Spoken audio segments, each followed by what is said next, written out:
Hello chess lovers! Today we're going to take a look at an amazing game played by the former world champion, the one and only Garri Kasparov. And this game was played in the very strong tournament of Niksic, former Yugoslavia, in 1983.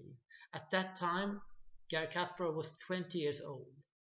And his opponent in this game, Portisch, a Hungarian grandmaster, who at the time was one of the strongest players in the world. Portisch was a bit more old school, while Garri Kasparov was known for his fearless style of playing chess, very aggressive. In this strong tournament, among the contestants were also three former world champions, Tigran Petrosyan, Mikhail Tal and Boris Spassky. And eventually Garri Kasparov won the tournament with 11 points out of 14. Amazing result. He won 9 games, only lost 1 game against Boris Spassky, and he drew 4 games. On second place came Bent Larsen on 9 points. So let's take a look at this game. Garri Kasparov has the white pieces, and Portisch chooses to defend with the Queen's Indian defense. Garri Kasparov chose to play the Petrosyan defense, Petrosyan line. Later on it would be known as the Kasparov-Petrosyan line, because Kasparov played it quite a lot and he contributed a lot in the theory. And the idea between the move is to prevent the black bishop to reach b4 and to exchange white's knight, because that would strengthen black's grip over the important square e4. e3 might seem a bit passive or lame, but white has his game plan ready. He wants to develop his pieces and later on move his center forward and start pressing black's position.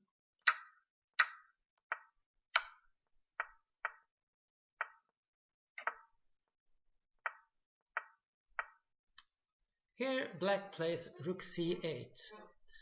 Quite often in this variation, white chooses to put his queen on c2, but since black has positioned his rook on c8, eyeballing the c line, white chooses instead to go to e2 with his queen. Okay, the opening phase is over. And what are the game plans for white and black?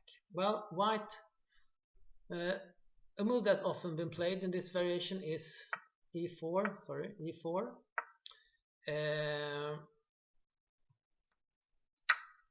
Something like this could follow, and white obviously want to get the thematic move d5 in, opening up the diagonal against black's king. On the other hand, black would rather want this bishop to be halted, so black has tried to play knight a5 and c4 in this position, closing this diagonal. Since Kasparov knew this already, he didn't want to be a part of this, so instead he chose to play c4. Already white is threatening to move with d5, opening the lines against black's king side. Black chooses to continue with his game plan to put pressure on the c4 pawn.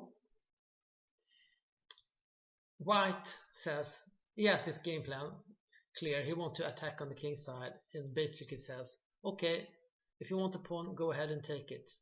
I don't care. I have evil intentions. Okay, so what happens if black takes here? Well, threatening mate on h7.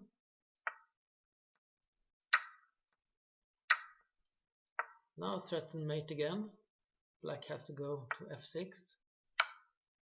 Now it needs to defend the bishop.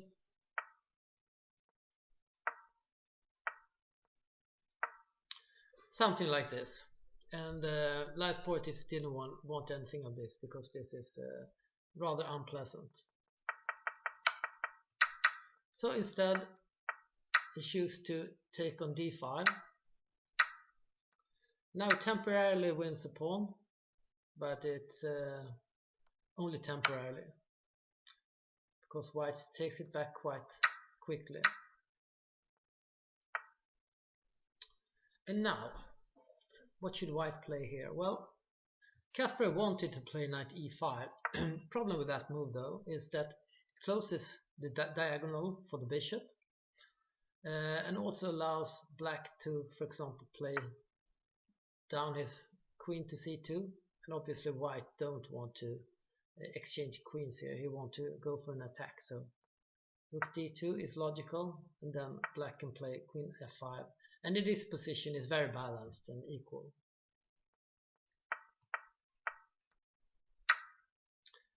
So instead white decides to play a positional sacrifice. And the logical reason for this is quite a few of black's pieces are on the queen side, and white is good positioned for a kingside attack. And Kasparov's reasoning is, okay, I only get one pawn for the bishop, but his king is open and exposed.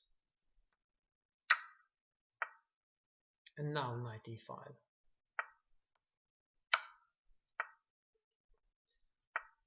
Threatening mate on f7. And what choices do black have here? Well, if it goes to e8, that's the worst option, mate. So,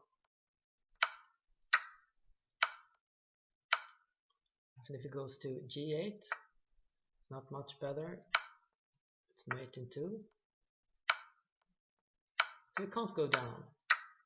What happens if it goes up instead? Well, let's say it goes there.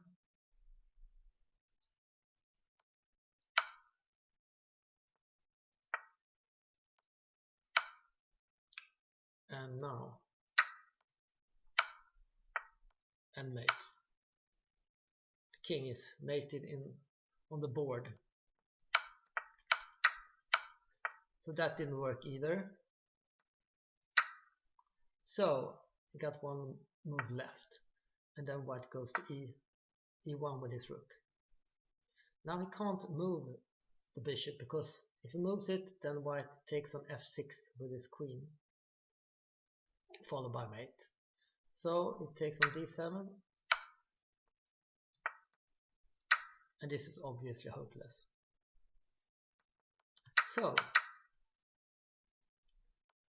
black chooses instead to take the knight.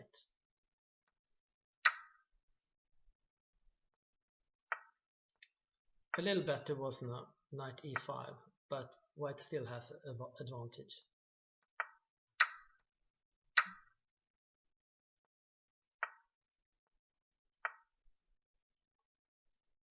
Threatening mate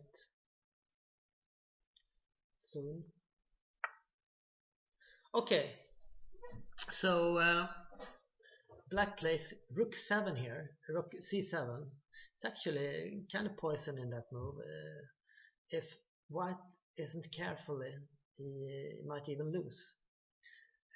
For example, if white goes to d3 down with the intention of moving to g3 and g8, then this news flash comes into white's face. If he takes with the rook, well, then he's lost.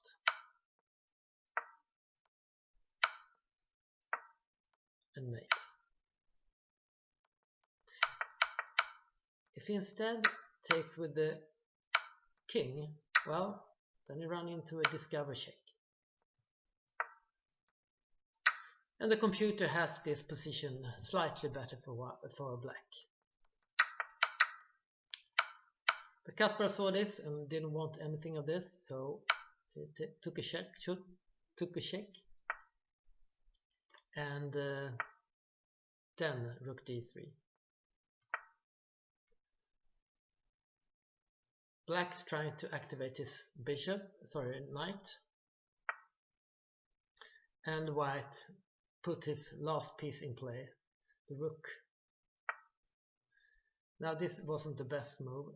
The best move was probably bishop d6. Somehow black need to get his king to the queen side, where he can get protection from the other black pieces.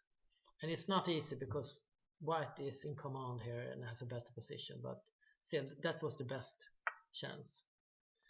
And now black plays knight e5, and it's pretty much over now. White took a check. What happened if it goes down instead? Well, if it goes to e8.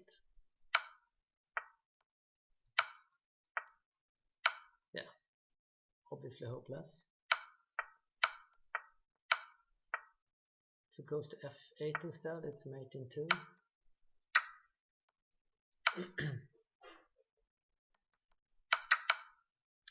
So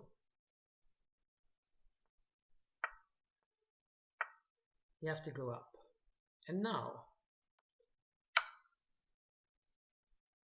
white checks on g8. Now if knight f7, well, then we have rook e1. If black goes to f5, it's mate. So you have to go to e5, and then it's over. It's hopeless position.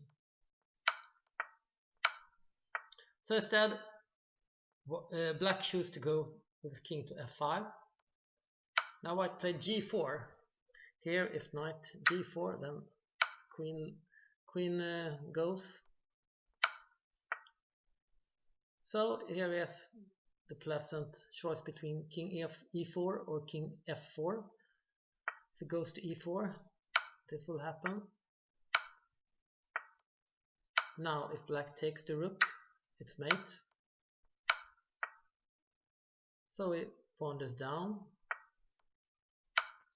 but finally get mated like that. So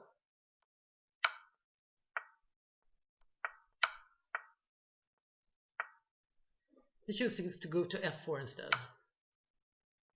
But after rook d4, king f3, and queen bishop 3, queen b3, he decided to resign.